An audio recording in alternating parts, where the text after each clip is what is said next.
नमस्कार भाई और बहनों, मैं हूं आपका होस्ट और दोस्त देवेंद्र दानेकर।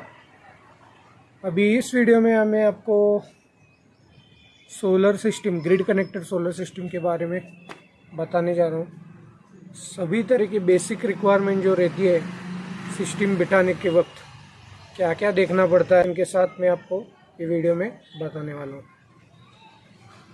चलो, मेरा नाम देवेंद्र दानेकर है। मैं अभी इधर सांगली डिस्ट्रिक्ट में रहता हूँ। मिरज करके सिटी है हमारी, उधर में रहता हूँ। अभी आप ये देख सकते हो, ये दोनों टोटल 4 किलोवाट की सिस्टम है। ये भी 4 किलोवाट की सिस्टम है। अब एक बेसिक मुद्दा ये है कि सोलर सिस्टम बिठाने के वक्त क्या क्या देखना ज़रूरी है। फर्स्ट तो रिक्वायरमेंट ये है, आपका जो इलेक्ट्रिसिटी बिल आता है वो कैसा रहता है, क्या रहता है। अभी आपका कंजम्पशन कैसा है, कंजम्पशन पैटर्न क्या है, एनुअल कंजम्पशन कैसा है आपका, ये सभी डिटेल्स देखना पड़ता है। अभी समझो आपका बिल आता होगा 100 यूनिट तक, तो 100 यूनिट के लिए सोलर सिस्टम बिठाने के लिए ज़रूरत नहीं है, क्योंकि क्या है, उसकी जो फर्स्ट इन्वेस्टमेंट रहती है वो थोड़ी ज़्यादा रहती है 100 यूनिट के हिसाब से। तो बेसिक थंब रूल ये है कि आपका इलेक्ट्रिसिटी का बिल 2500 अराउंड 2000 के ऊपर ही रहना चाहिए पर मंथ। जब आपका इलेक्ट्रिसिटी बिल 2000 रुपीज़ से ऊपर होगा तभी आपको सोलर सिस्टम बिठाने के लिए फिजिबल रहेगा। अभी इसमें क्या है, देखो, ये ग्रिड कनेक्टेड सिस्टम रहता है। इसमें जो सोलर पैनल्स रहते हैं वो basically according to your load design किए जाते हैं। तो जो स्ट्रक्चर रहता है उसके ऊपर सोलर पैनल्स माउंट रहते हैं, जो आप पीछे देख सकते हो। तो बेसिकली ये है कि पहला मुद्दा ये है कि उसका जो आपका इलेक्ट्रिसिटी बिल है उसके हिसाब से सोलर सिस्टम डिज़ाइन करवाना है। उसके बाद आपका जो मंजूर बाहर रहता है, सैंक्शन लोड एक होता है आपके रेजिडेंशियल सेक्टर के लिए और कमर्शियल सेक्टर के लिए, जो भी आपकी एंटिटी है उसके हिसाब से आपको मंजूर बाहर उधर की जो लोकल इलेक्ट्रिसिटी बोर्ड है वो प्रोवाइड करता है। समझो आपका मंजूर बार है 2 किलोवाट का, लेकिन आपको सिस्टम रिक्वायरमेंट रहता है 3 किलोवाट का, तो पहले आपको सैंक्शन लोड बढ़ाना पड़ेगा आपका। तो उसके लिए 1 मंथ की प्रोसीजर है। उसके लिए लगने वाले सभी डॉक्यूमेंट, जो कोई डॉक्यूमेंट्स है, वो सभी के डिटेल्स मैं आपको इस वीडियो में नहीं, अगले कोई वीडियो में मैं ज़रूर लाऊंगा। उसमें सब डिटेलिंग में आपसे बताऊंगा कि कौन कौन से डॉक्यूमेंट्स आपको लगते हैं। तो बेसिकली ये है, देखो, अभी फर्स्ट रिक्वायरमेंट मैंने आपको बता दी कि आपका जो इलेक्ट्रिसिटी बिल है वो 2000 रुपीज़ के ऊपर आना चाहिए। सेकेंड रिक्वायरमेंट है आपकी जो छत है, छत के ऊपर कैसा एरिया है, वो सभी देखना बहुत ज़रूरी है। अभी इधर देखो, इधर हम ये क्लाइंट के साइट के ऊपर आए हैं। तो इधर ये उनका छत पे आने के लिए दरवाज़ा है। तो ये क्या है, अभी देखो, ये मैं आपको जो दिखा रहा हूँ ये साउथ है। इधर लेफ़्ट में जो है उधर से पूरब है, ये इस साइड पूरब आती है, इस साइड पश्चिम आती है। और ये टिल्टेड जो है वो साउथ फेसिंग है, टुवर्ड साउथ फेसिंग लगता है। पैनल्स का जो टिल्ट एंगल रहता है वो टुवर्ड साउथ होना चाहिए। तो ये बेसिक रिक्वायरमेंट है। अभी इसमें क्या है, ये जो आप ऊपर आते हैं तो उसका जो एलिवेटेड इसका जो स्ट्रक्चर है, तो हम इधर ये बिठाएंगे नीचे तो उसका शैडो इधर पड़ जाएगा। तो शैडो बहुत ही हानिकारक है सोलर पैनल्स के लिए, क्योंकि उसका जो सनलाइट है वो प्रॉपरली तरीके से सोलर पैनल के ऊपर गिरना चाहिए। तो उससे जो इलेक्ट्रिकल जो एनर्जी जनरेट होगी, सनलाइट प्रॉपर होने की वजह से ही होगी। ये आप देख सकते हो, हमने एलिवेट करके इसके ऊपर बिठाया है। अब ये ऊपर, इसके ऊपर सोलर पैनल्स हमारे रहे हैं। अब ये देखो, ये दोनों सिस्टम है, ये 4-4 किलोवाट की हैं। उस साइड पे और इस साइड पे। मैं आपको दिखा रहा हूँ, ये देखो, ये दोनों सिस्टम आपको दिख रही है। तो बेसिकली ये हुआ कि एरिया के हिसाब से आपकी सिस्टम डिज़ाइन हो गई और इलेक्ट्रिक बिल के हिसाब से आपका सिस्टम डिज़ाइन का कितना आपको सिस्टम लगेगी ये डिसाइड हो गया। उसके बाद क्या है, जो सोलर स्ट्रक्चर हम यूज़ करने वाले हैं तो वो भी महत्वपूर्ण है, क्योंकि क्या है, सोलर सिस्टम की लाइफ जो है, परफॉर्मेंस वारंटी जो पैनल की रहती है वो 25 साल की है। कोई कोई कंपनी का 30-30 साल भी रहता है। तो जनरलाइज जो मार्केट में अवेलेबल है अभी वो 25 साल के देती है। अभी अभी कोई कंपनी आ रही है वो 30 साल की दे रही है, लेकिन 25 साल तक हमारा सोलर पैनल जनरेट करता रहेगा। तो इस हिसाब से सोलर पैनल जिस स्ट्रक्चर पे माउंट होगा वो स्ट्रक्चर भी उसी तरीके से उसी क्वालिटी का होना बहुत ज़रूरी है। अभी हमने जो स्ट्रक्चर बिठाया है वो हॉट डिप स्ट्रक्चर है। जो जनरल स्ट्रक्चर रहता है वो एमएस का स्ट्रक्चर रहता है। एमएस का स्ट्रक्चर जब 450 डिग्री सेल्सियस में जिंक के मोल्टन जिंक के बाथ में डिप किया जाता है तो उसको हॉट डिप बोलते हैं। जिंक का लेयर उस स्ट्रक्चर के ऊपर 60 से 80 माइक्रोन का रहता है। उसके हिसाब से वो जो बारिश होगी, कोई धूप होगी, कोई छाँव, किसी भी तरीके से उसको करोजन रेजिस्टेंस मिलता है। जो 80 माइक्रोन का लेयर रहता है तो उसमें कोई क्या है, अभी ये नट बोल्टिंग स्ट्रक्चर है तो ये नट बोल्टिंग किया है उसको। सपोर्ट स्ट्रक्चर को सपोर्ट बहुत ज़रूरी है, क्योंकि क्या है, विंड स्पीड कैलकुलेशन के हिसाब से स्ट्रक्चर का डिज़ाइनिंग भी करना पड़ता है। कोई कोई अभी देखो, ये जो वर्टिकल हमने लेग लिए हैं, वर्टिकल लेग, ये हमने क्या है, सी चैनल लिया है, लीप सेक्शन, ये आप देख सकते हैं। कोई कोई क्या है, स्क्वायर पाइप लेते हैं, और जो राफ्टर सेक्शन रहता है लेग टू लेग जो हम कनेक्ट करते हैं वो भी सी चैनल रहना पड़ता है। क्योंकि क्या है, आपने जो स्क्वायर पाइप ले ली तो बीच में से वो बेंड हो सकती है, और ऊपर का जो पर्लिन है वो लीप सेक्शन है 41/41/2 mm का। और ये क्रॉस सपोर्ट भी प्रोवाइड करना पड़ता है, और ये ट्रांसवर्स सपोर्ट भी प्रोवाइड करना पड़ता है। तो बेसिकली ये है कि सनलाइट प्रॉपर होनी चाहिए, कोई भी शैडो फ्री एरिया रहना चाहिए सिस्टम डिज़ाइन करने के वक्त, और जो पैनल का साइजिंग रहता है वो इस हिसाब से रहता है कि पैनल का watt peak, basic watt peak रहता है, हर एक पैनल का बेसिक वैट पिक रहता है। पैनल के बारे में भी डिटेल वीडियो में मैं आपको बाद में बताऊंगा, पैनल्स के किस प्रकार के पैनल के साइजेस रहते हैं और उसके टाइप्स क्या है। बेसिकली 2 टाइप्स रहता है, अभी शॉर्ट में बता देता हूँ मैं आपको, पॉलीक्रिस्टलाइन और मोनोक्रिस्टलाइन, ऐसे 2 प्रकार के पैनल्स रहते हैं। कोई कोई अभी टेक्नोलॉजी आ रही है नई नई जो बाइफेशियल मॉडल्स लॉन्च करती है, पीछे और आगे दोनों तरफ से जनरेशन होता रहता है। बेसिकली पैनल जो है वो it's a semi conductor device, actually it's an type and P type devices which is sandwiched with each other. Actually जो ऊपर का है वो ब्लू कलर का दिखता है, जो कि पॉलीक्रिस्टलाइन पैनल है, जो एन टाइप सेमीकंडक्टर रहता है। अभी उसका डिटेल वीडियो में आपको बताता हूँ बाद में, जो वीडियो में लाऊंगा, अपलोड करूँगा।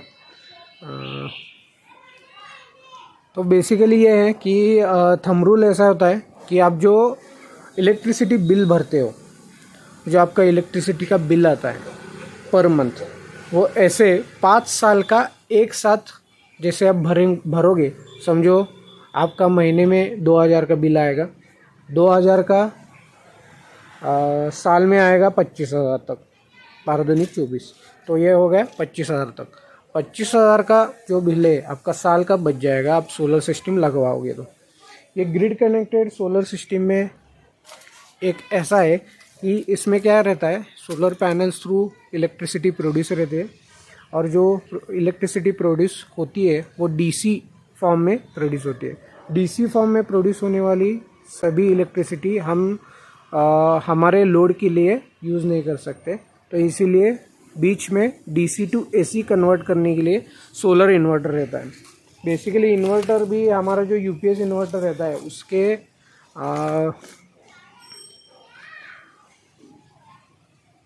उसमें और इसमें बहुत फ़र्क रहता है, क्योंकि क्या इसमें एमपीपीटी ट्रैकर्स रहते हैं जो सोलर इन्वर्टर्स में, जो मैक्सिमम पावर पॉइंट ट्रैकर के हिसाब से पैनल से maximum current end voltage generation करके वो लोड को देना है। और बेसिकली जो सोलर इन्वर्टर रहता है वो बेसिकली ऐसा काम करता है कि उसका जो रेफरेंस वोल्टेज है वो ग्रिड वोल्टेज रहता है। उसका जो रेफरेंस वोल्टेज रहता है वो ग्रिड वोल्टेज रहता है। तो उसमें क्या है, अभी देखो सोलर इन्वर्टर्स जो काम करेंगे डीसी टू एसी में कन्वर्ट करेंगे और वो ग्रिड को सप्लाई करेंगे। तो बेसिकली क्या है, इलेक्ट्रिक एनर्जी को फ्लो करने के लिए हायर साइड से लोअर साइड को जाना पड़ता है। तो अभी इसमें क्या है, ग्रिड वोल्टेज जो है वो कांस्टेंट नहीं रहता है। तो ग्रिड वोल्टेज के हिसाब से पोटेंशियल डिफरेंस क्रिएट करने का काम, जनरेट करने का काम सोलर इन्वर्टर का रहता है। अभी जो सोलर इन्वर्टर आते हैं वो ट्रांसफार्मर लेस टेक्नोलॉजी का आता है। तो इसके हिसाब से जो हीटिंग इशू पहले रहता था तो अभी ये नहीं रहेगा। तो बेसिकली मैं आपको बताता हूँ, अभी सोलर पैनल्स जो रहेंगे वो डीसी में जनरेशन करेंगे। और उसके बाद जो भी ये सामने का जो आपको सोलर पैनल सोलर सिस्टम दिख रही है वो भी मैंने इंस्टॉल की है। ये भी 4 किलोवाट की सिस्टम है, 4 किलोवाट ग्रिड कनेक्टेड सिस्टम। उसके इस घर के सामने ही वो सिस्टम है।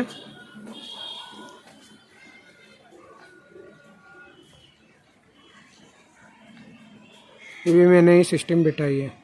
उधर भी एलिवेटेड स्ट्रक्चर है, वो भी हॉट डिप स्ट्रक्चर है। जो पैराफिट रहता है उसके हिसाब से वो सपोर्ट लिया है। और उसके ऊपर जो दिख रही है सोलर वाटर हीटर 500 लीटर का, वो भी मैंने ही इंस्टॉल किया है। ये दोनों सिस्टम बिठा के मुझे अभी करीब 3 साल हो गए। तो उनका कोई भी अभी इशू नहीं है। वो सभी उनका बिल भी ज़ीरो आता है।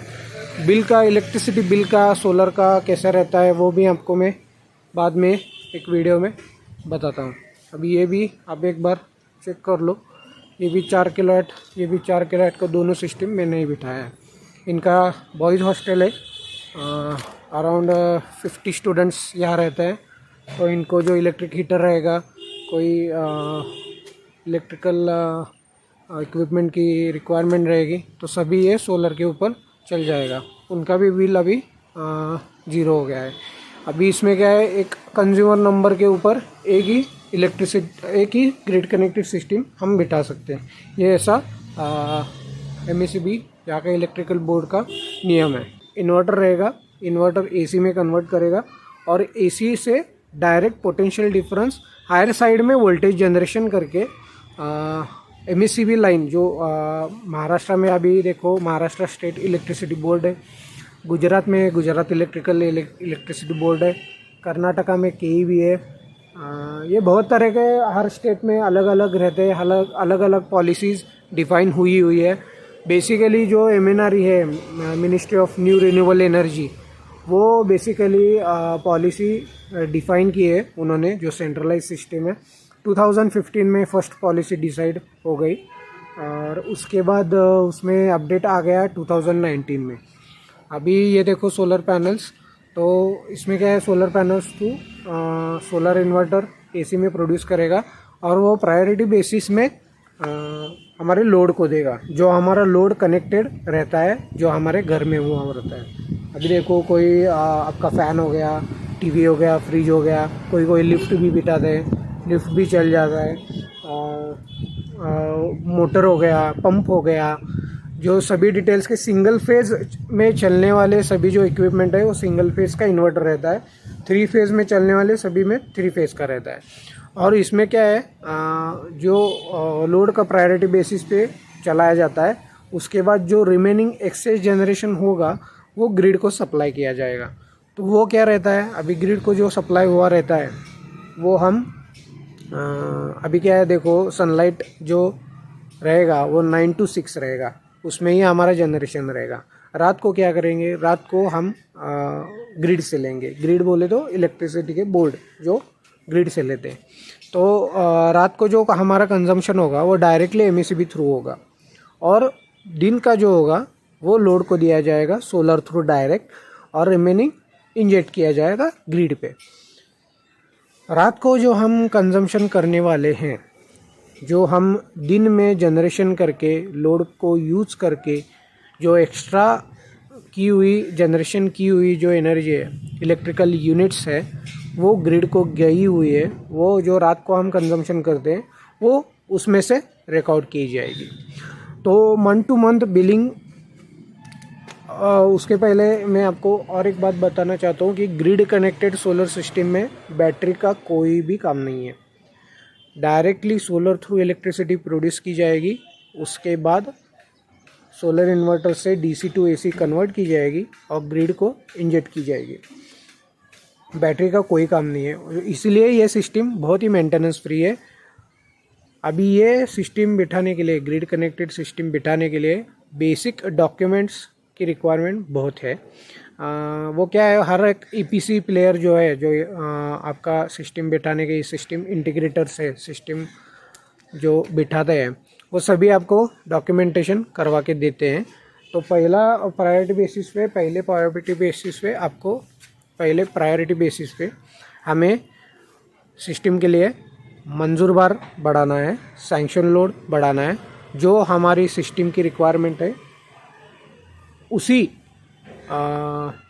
रिक्वायरमेंट की सैंक्शन लोड की ज़रूरत हमें लगेगी। वो पहले बढ़ाने के लिए 1 महीने का प्रोसीजर है।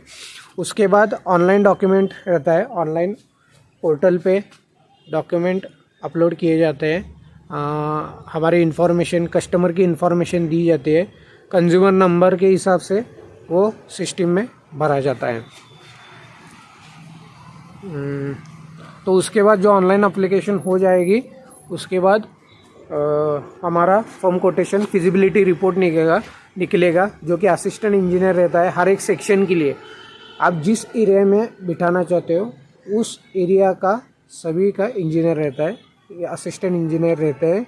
वो एमएससी जो इलेक्ट्रिकल बोर्ड है, तो उनको हमें देना है। वो टेक्निकल फिजिबिलिटी रिपोर्ट निकालेंगे, क्योंकि इधर का जो लोकल ट्रांसफार्मर है वो इस हिसाब से सिस्टम का इधर बिठाने के लिए अवेलेबल है क्या नहीं वो चेक करते हैं। वो भी क्या करते हैं, जो एमएनआरई ने गाइडलाइंस डिसाइड की है उस हिसाब से वो चेक करते हैं, और उसके बाद आपको अप्रूवल देते हैं। नेट मीटर सिस्टम इंस्टॉलेशन का अप्रूवल लेटर फर्स्ट हमें मिलेगा, उसके बाद हम सोलर सिस्टम इंस्टॉल करना है। सोलर सिस्टम इंस्टॉल उसके बाद करना है। सो बेसिकली अभी ये सभी डिटेल्स मैं आपको ज़रूर शेयर करूँगा। तो आप एक बात ध्यान में रखिए कि आपको सोलर सिस्टम बिठाने के लिए फर्स्ट ये ज़रूरी है कि आपका इलेक्ट्रिसिटी का बिल पर मंथ 2000 के ऊपर रहना चाहिए। आपके छत पर, कोई भी छत हो, आपके स्लैब हो, कोई टिल्टेड रूफ हो, कोई मैंगलोरियन टाइल्स हो, कोई भी हो, लेकिन वो साउथ टिल्टेड होगा तो बहुत अच्छा रहेगा, नहीं तो आपको उस हिसाब से कंस्ट्रक्शन करवाना पड़ेगा। और उसके बाद सोलर पैनल्स का इंस्टॉलेशन रहेगा। ये दूसरी बात हो गई। तीसरी बात, उसके अर्थिंग के लिए, जो अर्थिंग इस सिस्टम के लिए करवाना पड़ता है। सोलर स्ट्रक्चर के लिए एक अर्थिंग करवाना पड़ता है, इन्वर्टर के लिए एक अर्थिंग दूसरा करवाना पड़ता है, और लाइटनिंग अरेस्टर हमें बिठाना पड़ता है। हर एक सिस्टम के लिए अलग अलग लाइटनिंग अरेस्टर हमें बिठाना पड़ता है। अभी इस हिसाब से लाइटनिंग अरेस्टर आप देखो, ये इसकी रिक्वायरमेंट ऐसी रहती है कि ये 4 फीट सोलर पैनल्स के ऊपर रहेगा, 4 फीट ऊपर रहना चाहिए, और ये वॉल से कनेक्ट नहीं होना चाहिए, इसलिए हमने ऐसे बिठाया है। आप देख सकते हो ये सभी तरह का इंसुलेटर रहेगा, जीआई स्ट्रिप रहेगा, वो कोई भी वॉल को कनेक्ट नहीं है, ये ऐसे ही बिठाना पड़ता है। तो बेसिकली ये है। तो 5 साल का एक साथ जैसे आप इलेक्ट्रिसिटी बिल भरोगे उतना ही इन्वेस्टमेंट फर्स्ट आपका रहेगा। जो solar panels grid connected solar system आपके यहाँ बिठाने के लिए। तो उसके बाद एक बार आप बिठाओगे तो आपका इलेक्ट्रिसिटी बिल नियरली अबाउट 0 आ जाएगा। उसमें क्या है, एक चार्जेस आपको लगता है जो कि फिक्स चार्जेस रहते हैं, जो 110 रुपये सिंगल फेज़ के लिए, 370 रुपये कमर्शियल के लिए और 3 फेज़ के लिए। यह अभी महाराष्ट्र में ऐसा है, बाकी ये वैरी हो जाएगा। कोई गुजरात में रहता हो, कोई इधर कर्नाटका में रहता हो, वो इस हिसाब से वैरी होता है। तो बेसिकली हम 100% इलेक्ट्रिसिटी का बिल जो है हम सेव कर सकते हैं 25 साल के लिए। इसका जो ROI निकलेगा, रिटर्न ऑन इन्वेस्टमेंट निकलेगा, वो अराउंड 3 से 4 साल में निकल जाता है। कोई का 3 साल में निकलता है, कोई का 4 साल को, कोई का 5 साल में निकल जाता है। लेकिन उसके बाद जो 15 साल है वो आपको यहाँ से यूज़ करना है। अभी क्या है देखो, हर साल इलेक्ट्रिसिटी का यूनिट जो रेट रहता है वो बढ़ता ही जाता है। कोई साल अभी कम था तो अभी 25 पैसे वो यूनिट रेट हर साल बढ़ा रहे हैं। तो उसका जो बेनिफिट है वो आपको कंपाउंडिंग रेट में मिलेगा ही मिलेगा। चलो, आशा करता हूँ कि आपको वीडियो बहुत पसंद आया होगा। और किसी को डाउट वगैरह हो तो आप हमारे चैनल के ऊपर पूछ सकते हो, कमेंट कर सकते हो, वो उसके ऊपर मैं वीडियो आपको ज़रूर लाऊंगा। ओके, धन्यवाद, thank you. Hope you like the video and subscribe the channel and ask me the question, I will answer it whenever I get it free. Okay, जब मैं फ्री हूँगा तब मैं आपको उसका ज़रूर आंसर दूंगा। और बहुत वीडियो आना बाकी है, आप लाइक करो, सब्सक्राइब करो और शेयर करो। Okay, thank you, bye bye.